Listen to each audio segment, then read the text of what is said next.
اعوذ باللہ من الشیطان الرجیم، بسم اللہ الرحمن الرحیم۔ السلام علیکم۔ کاشانہ بصیرت کے یوٹیوب چینل سے آپ سے مخاطب ہوں۔ زیر مطالعہ کتاب کا نام ہے محافل و مجالس، حصہ اول۔ علامہ ذیشان حیدر جوادی اس کے مصنف ہیں۔ اس کتاب کو پڑھتے ہوئے ہم پیج نمبر 87 پر آئے تھے، جہاں پر عقد مولائے کائنات اور جناب فاطمہ الزہرا سلام اللہ علیہا کی سادگی کے بارے میں بیان کیا گیا تھا کہ عقد زہرا سلام اللہ علیہا اور علی علیہ السلام کی سادگی کی دلیل ہے کہ اسلامی رشتے میں محمل رسموں کی گنجائش نہیں ہے۔ پھر اس کے بعد پیج نمبر 88 پر کہ یہاں تقریب و سادہ ہونا چاہیے، مہر کو نقد ہونا چاہیے، جہیز کو مہر کی مقدار کے اندر ہونا چاہیے، اس کے علاوہ ہر رسم اسلام میں دخل اندازی ہے، اسلام نہیں ہے۔ کاش علی و فاطمہ کی غلام اور کنیز اس نقطے کی طرف متوجہ ہو جاتے اور سماج کو مبتلا مصائب نہ کرتے۔ اب آئیے آگے سے ہم ریڈنگ شروع کرتے ہیں۔ عقد کے بعد اسلامی مارکوں کا سلسلہ شروع ہوا۔ سب سے پہلے سن 2 ہجری میں بدر کا مارکہ پیش آیا، جس میں سقائی لشکر کا فریضہ حضرت علی علیہ السلام ہی نے انجام دیا اور سارے مسلمانوں کے برابر کفار تنہا علی ہی نے قتل کیے۔ بدر کے بعد سن 3 ہجری میں احد کی منزل آئی۔ یہاں بھی سارے مسلمانوں کے میدان سے بھاگ جانے کے بعد ثبات قدم کا مظاہرہ علی علیہ السلام ہی نے کیا۔ جب پیغمبر اسلام نے پوچھا کہ یا علی سب چلے گئے، تم کیوں نہیں گئے؟ تو عرض کی سرکار، میں آپ کے نقش قدم پر ہوں، میں ایمان کے بعد کفر نہیں اختیار کر سکتا۔ اب کوئی پوچھے کہ یا علی کیا میدان جنگ سے بھاگ جانا کفر ہے؟ اور اگر کفر ہے تو بھاگنے والوں کے بارے میں آپ کا کیا خیال ہے؟ عزیزان محترم، آپ دیکھ رہے ہیں کہ عالم اسلام کا چوتھا خلیفہ کیا کہہ رہا ہے، اور پیغمبر اسلام کو کیا ہو گیا ہے کہ ٹوکتے بھی نہیں کہ یا علی تم یہ کیسی باتیں کر رہے ہو؟ بھلا فرار کو کفر سے کیا تعلق ہے؟ تو کیا یہ دونوں بھائیوں کا مشترکہ فیصلہ ہے کہ ایک اعلان کر رہا ہے اور دوسرا اپنی خاموشی سے اس اعلان کی تائید کر رہا ہے؟ اس طرح نصرت پیغمبر سے منہ موڑنے والوں کے مسلک کا اعلان ہو رہا ہے۔ احد کے بعد سن 5 ہجری میں خندق کا مارکہ پیش آیا، جہاں عمرو بن عبدود کے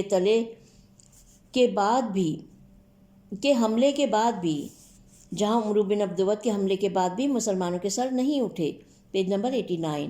اور پیغمبر اسلام صلی اللہ علیہ وسلم کے اصرار پر بھی کوئی نہیں گیا تو بالآخر علی علیہ السلام ہی نے جا کر عمرو کا سر قلم کیا اور نبی صلی اللہ علیہ وسلم نے آواز دی، آج علی کی ایک ضربت ثقلین کی عبادت پر بھاری ہے، اللہم صلی علی محمد و آل محمد۔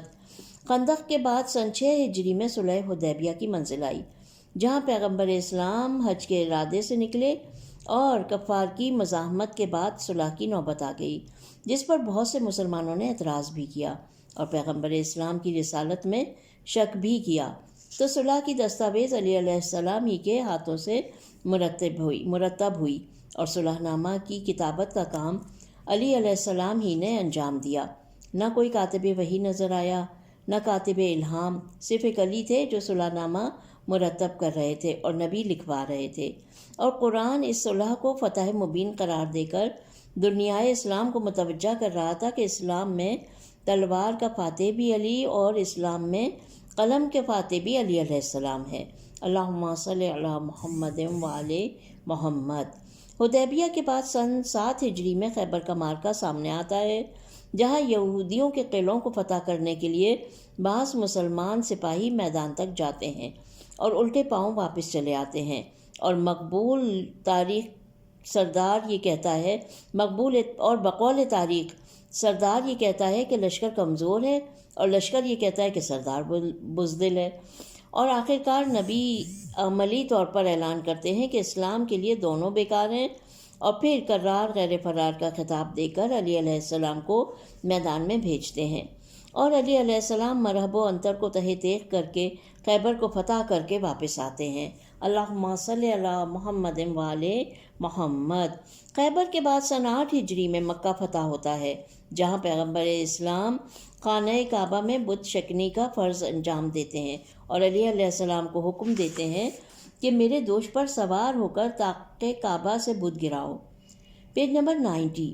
اور علی علیہ السلام دوش رسول صلی اللہ علیہ وسلم پر بلند ہو کر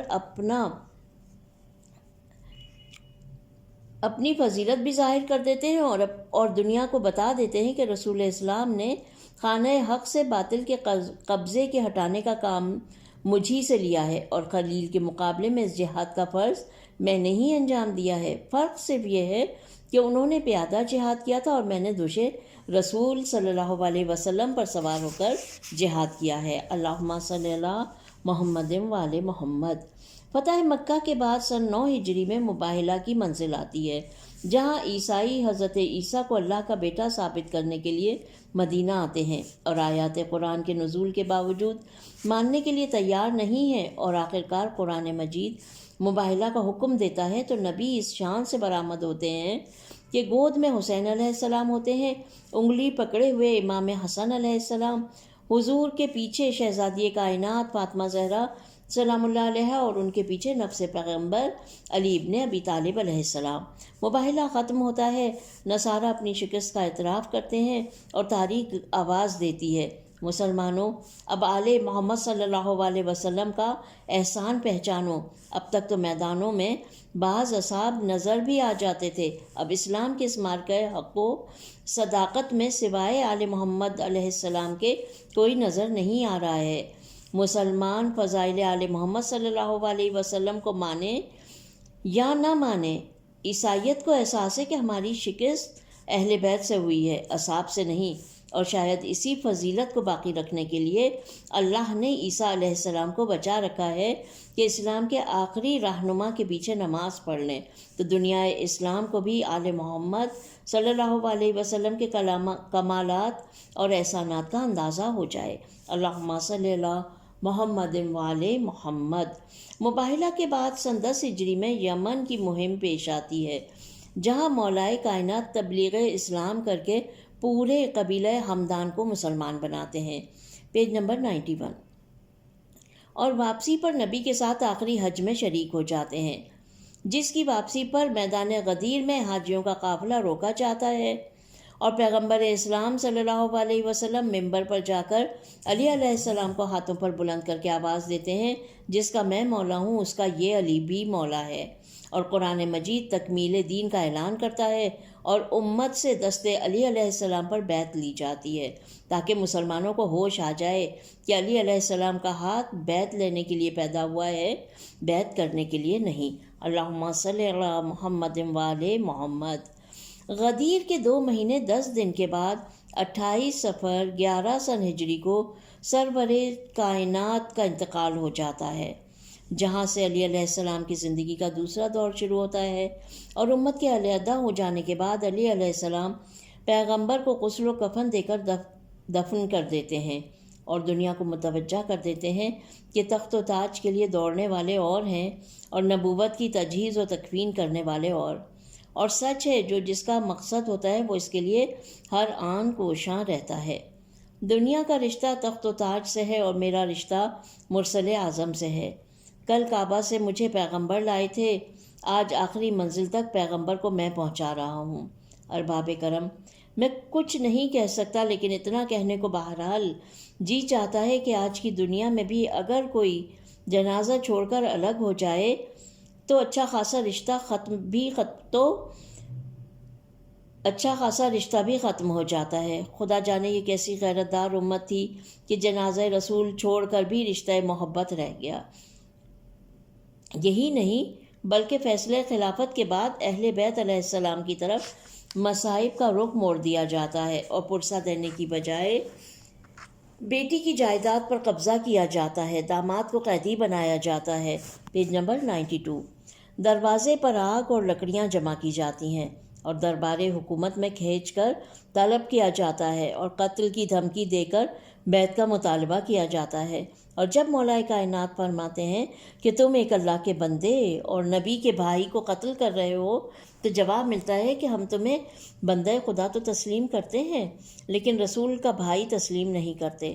دیکھا آپ نے انقلاب امت، جب یہ امت علی علیہ السلام کے نبی کا بھائی ہونے سے انکار کر سکتی ہے تو اگر باغ فدق اور منصب حکومت کا انکار کر دے تو کیا تعجب ہے۔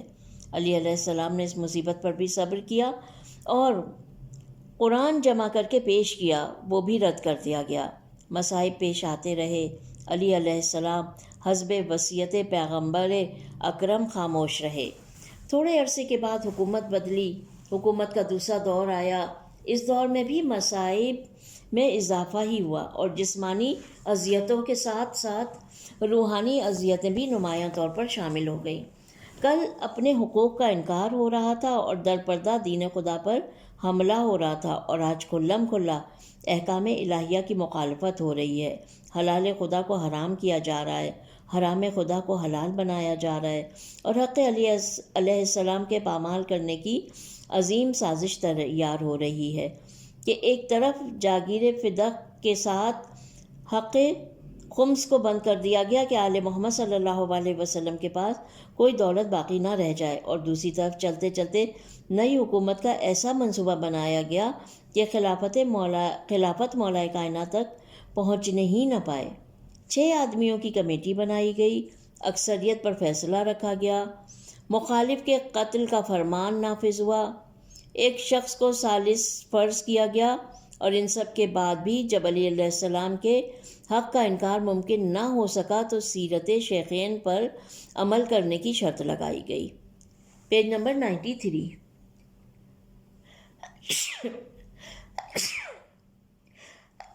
شکر الحمدللہ، بہت معذرت۔ مولا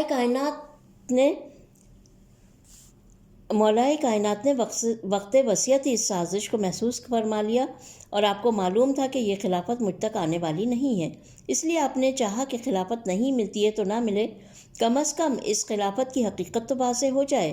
چنانچہ آپ نے فرمایا کہ سیرت شیخین مطابق سیرت رسول ہے تو اس شرط کی ضرورت نہیں ہے، اور مخالف سیرت رسول اکرم ہے تو میں سیرت رسول صلی اللہ علیہ وسلم سے ہٹ کر کسی شے پر عمل کرنے کے لیے تیار نہیں ہوں۔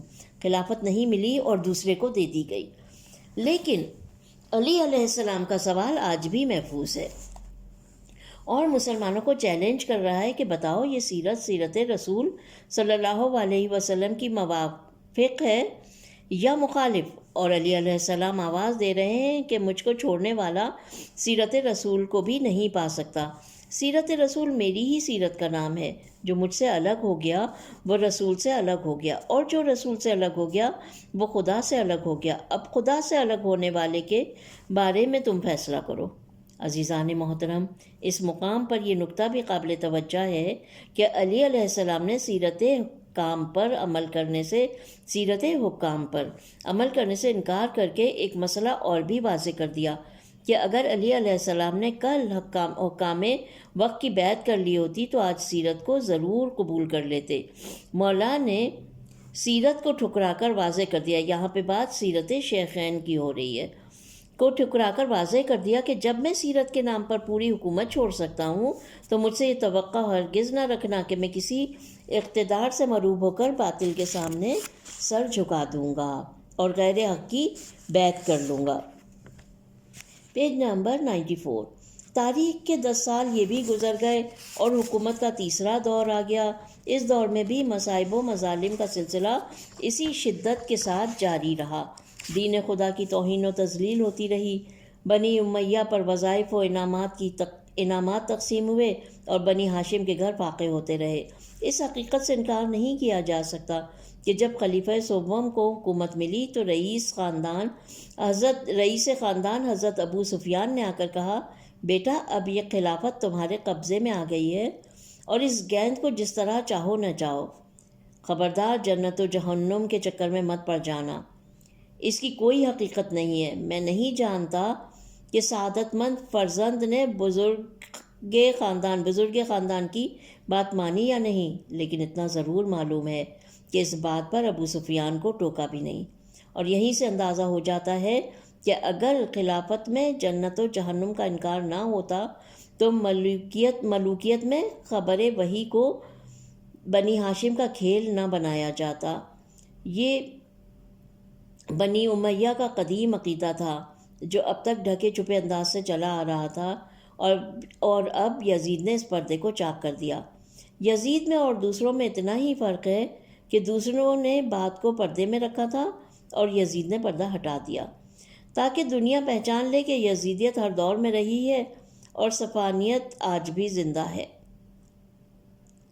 اور اسی طرح یہ بھی واضح ہو جائے کہ حسینیت ہر دور میں رہی ہے اور محمدیت آج بھی زندہ ہے۔ یہی معنی ہے حسین منی وانا من الحسین کے۔ تقریباً 12 سال تک مظالم کا یہ سلسلہ بھی جاری رہا اور دین الہی کی توہین و تحقیر ہوتی رہی، یہاں تک کہ ام المومنین عائشہ کی کوششوں سے خلیفہ ثالث کا قتل واقع ہوا اور مسلمان لاوارث ہو گئے۔ یہ مشکلات تھیں اور مشکل کشا نہ تھا۔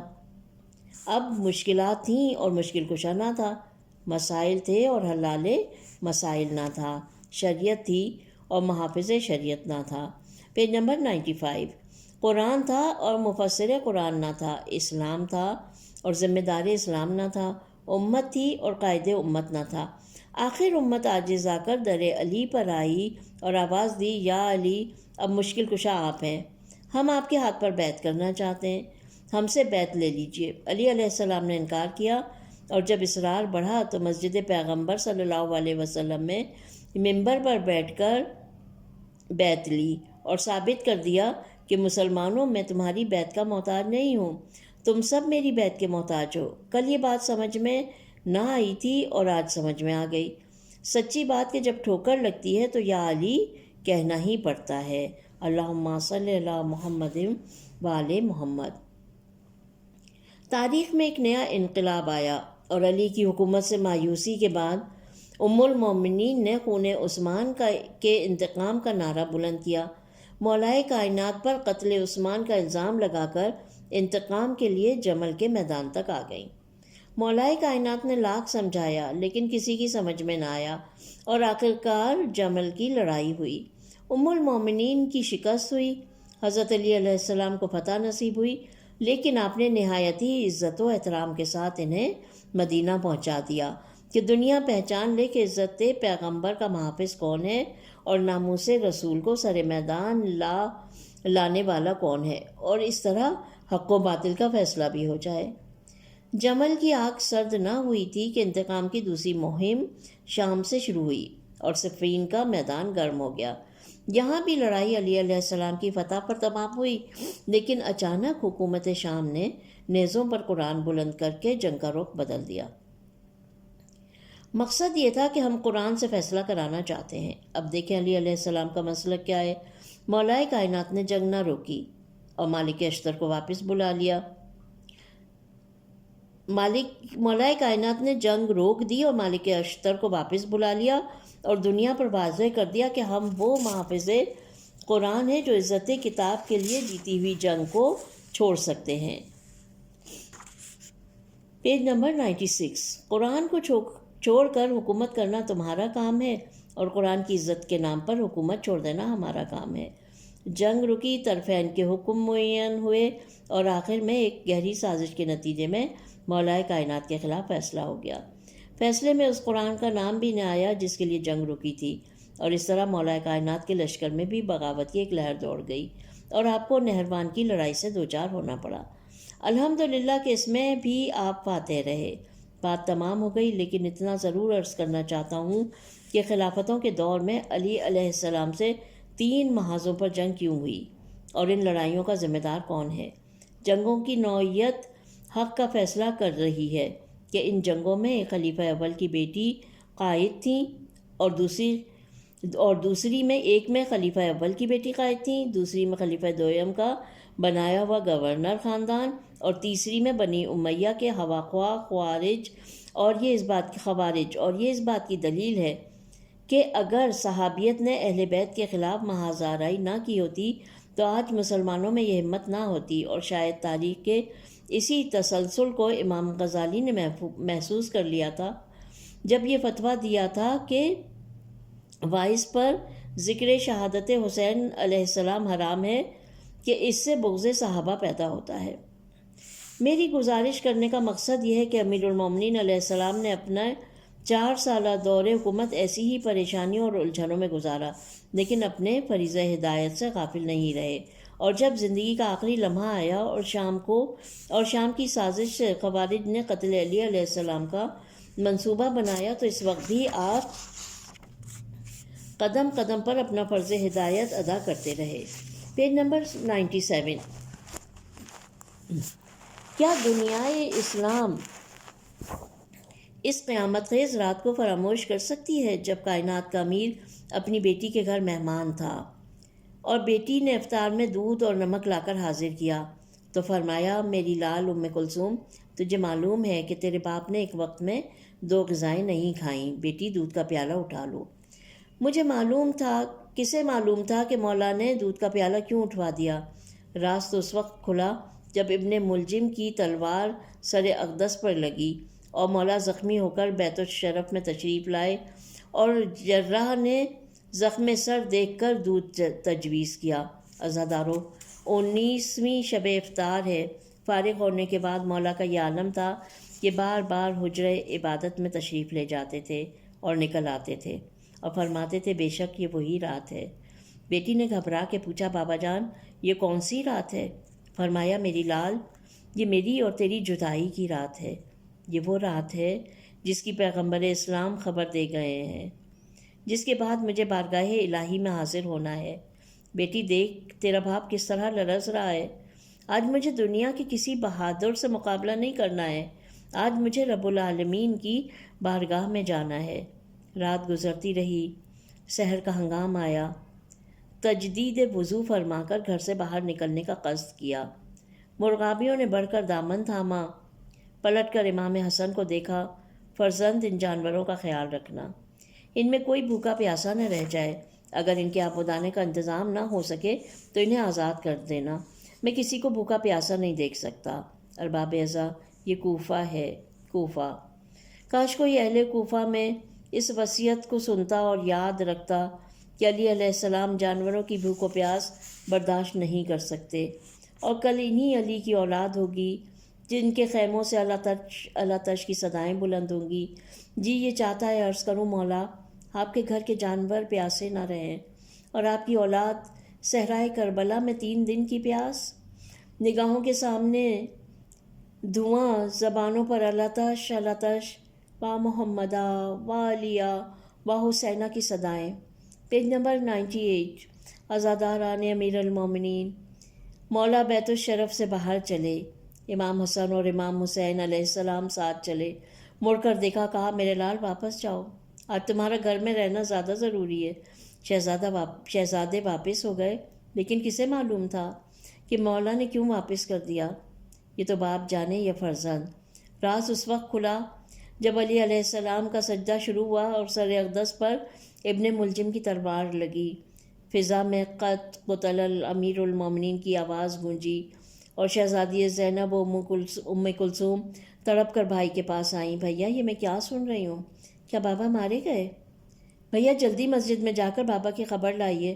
میں کہوں گا شہزادی، آج بھائی گھر میں موجود ہے، باپ کی خبر گیری کے لیے بھیج دیجیے۔ لیکن بیوی، جب کل فضائے کربلا میں آواز گونجے گی، الا قتل الحسین بکربلا، تو کسے میدان میں بھیجیے گا جو مقتل سے بھائی کی خبر لائے؟ عجب نہیں، شہزادی آواز دیں کہ میں خود بلندی تک جاؤں گی اور بھائی کے گلے پر چلتا ہوا خنجر دیکھ کر آواز دوں گی، پسر سعد، میرا ماجایا ذبح ہو رہا ہے اور تو کھڑا دیکھ رہا ہے۔ عزادارو، مولا مسجد میں آئے، آخری فرض ہدایت انجام دیا، گلدستے پر اذان کہی، صحن مسجد سے قاتل کو بیدار کیا اور دنیا کو یہ پیغام سنا کر مصلی پر آئے کہ علی وقت نماز قاتل کا سونا بھی برداشت نہیں کر سکتا، تو چاہنے والوں کا بے نمازی ہونا کیوں کر برداشت کرے گا۔ Page number 99۔ نماز شروع کی، سر سجدہ خالق میں رکھا، ابن ملجم کی تلوار چلی، ستون مسجد ہلے، چراغ مسجد بجھے، فضا میں کوہرام برپا ہوا، آسمان میں تلاطم پیدا ہوا، روح الامین تڑپ کر چلائے، نبی کا بھائی مارا گیا، علی علیہ السلام شہید ہو گئے، ستون ہدایت گر گیا، رسمان ہدایت ٹوٹ گئی، بیت الشرف تک آواز پہنچی، سیدانیوں میں کوہرام برپا ہوا، نالہ و شیون کی آوازیں بلند ہوئیں، شہزادے مسجد تک آئے، امام حسن علیہ السلام نے مسلمانوں کو نماز پڑھائی اور دنیا کو سبق دیا کہ خبردار قتل علی کو مسجد میں نہ جانے کا بہانہ قرار نہ دینا۔ مجھ سے زیادہ علی علیہ السلام کا چاہنے والا کون ہوگا؟ میں وارث علی اور فرزند علی ہوں۔ میں نے ٹھیک وقت ضربت مسجد میں آ کر نماز پڑھائی ہے اور ہمیشہ مسجد میں نماز پڑھی ہے۔ خود مولا کائنات نے 19ویں ماہ رمضان کی صبح سب کچھ جانتے ہوئے مسجد میں آ کر واضح کر دیا کہ علی جان دے سکتا ہے، مسجد کو ترک نہیں کر سکتا، ورنہ گھر ہی میں نماز ادا کر لیتا اور بظاہر خطرے سے محفوظ رہتا۔ اس کے بعد شہزادے باپ کو لے کر چلے، بیت الشرف کے قریب پہنچے۔ امیر المومنین نے آواز دی، بیٹا حسن، چاہنے والوں کو واپس کر دو، اب گھر قریب آ گیا ہے۔ میں نہیں چاہتا کہ نامحرموں کے کانوں میں میری بیٹیوں کی آواز جائے۔ میں کہوں گا مولا، یہ سن ہجری کا کوفہ ہے، جو چاہے وصیت کر لیجئے، ابھی عمل کرنے والے فرزند موجود ہیں، لیکن مولا کل 61 ہجری کا کوفہ ہوگا، جب سجے ہوئے بازار ہوں گے، تماشائیوں کا مجمع ہوگا، بلوائیوں کا ہجوم ہوگا، ہر طرف آئینہ بندی ہوگی، جشن کا سامان ہوگا، اور اسی عالم میں آپ کی بیٹیاں رسن بستہ لائی جائیں گی۔ آپ کے فرزند عابد بیمار کے ہاتھوں میں ہتھکڑیاں، پیروں میں بیڑیاں، گلے میں توق خاردار۔ آپ کی زینب زبان حال سے فریاد کر رہی ہوگی، بابا نجف دور نہیں ہے، آپ کی بیٹی آپ کے دارالحکومت میں آ رہی ہے۔ بابا آپ کو گوارا نہیں تھا کہ آپ کی بیٹی کی آواز نامحرموں کے کانوں میں جائے، اب تو زینب آپ کو پکار بھی نہیں سکتی۔ Page number 100۔ ہر طرف نامحرموں کا ہجوم عام ہے، کس سے منہ چھپاؤں، کیسے پردہ کروں؟ بابا زینب کے سر پر چادر نہیں ہے، بیٹی کے سر کے بال کھلے ہوئے ہیں، بابا شرم و حیا سے یوں ہی نظر نہیں اٹھتی، اور جب کبھی نظر اٹھ جاتی ہے تو سامنے نوکے نیزہ پر آپ کے حسین کا سر نظر آتا ہے۔ بابا آپ کو اپنے حسین سے بڑی محبت تھی، اور آج آپ کا حسین آپ کے شہر میں آ رہا ہے اور آپ لینے نہیں آتے۔ 19 رمضان کو آپ بہن ام کلثوم کے گھر مہمان تھے، اور آج ام کلثوم آپ کے گھر مہمان بن کر آئی ہے۔ بابا ذرا اٹھ کر دیکھیے، آپ کی سکینہ کا کیا عالم ہے، یہ کمسن بچی، یہ یتیمی، یہ قید کی محنت، یہ بے کسی، یہ اسیری، اور یہ عالم غربت، یہ اپنی لال کی غربت تو دیکھیے بابا، نہیں ہے باپ تو گودی میں لیجئے بابا۔ عجب آپ کے عابد کا حال زار بھی ہے، کمال ذوق بھی ہے، توق خاردار بھی ہے۔ سلام مملکت غم کے تاجدار، سلام سلام میرے بھرے گھر کے سوگوار، سلام۔ جو ہو سکے تو کبھی کربلا بھی جائیے گا، گلے سے تربت بشیر بھی لگائیے گا۔ مدد کرو میرے بابا کہ شام جاتی ہوں، مدد کرو میرے بابا کہ شام جاتی ہوں، برہ نصر سوئے بلوائے عام جاتی ہوں۔ وَسَيَعْلَمُ الَّذِينَ ظَلَمُوا أَيَّ مُنقَلِبٍ يَنقَلِبُونَ اِنَّا لِلَّهِ وَإِنَّا إِلَيْهِ رَاجِعُونَ۔ یہاں پہ داستان عظیمت مولائے کائنات ختم ہوتی ہے۔ پروردگار عالم سے دعا ہے کہ بار الہ جو زحمتیں اٹھا کر دین حق کو ہم تک پہنچایا ہے، مولائے کائنات نے، رسول مکرم اسلام نے، اس کے نتیجے میں ہمیں سچا دیندار بنا دے اور اسلام پر عمل کرنے والا بنا دے۔ ربنا تقبل منا انک انت السمیع العلیم۔ بار الہ ہماری اس کوشش کو قبول فرما۔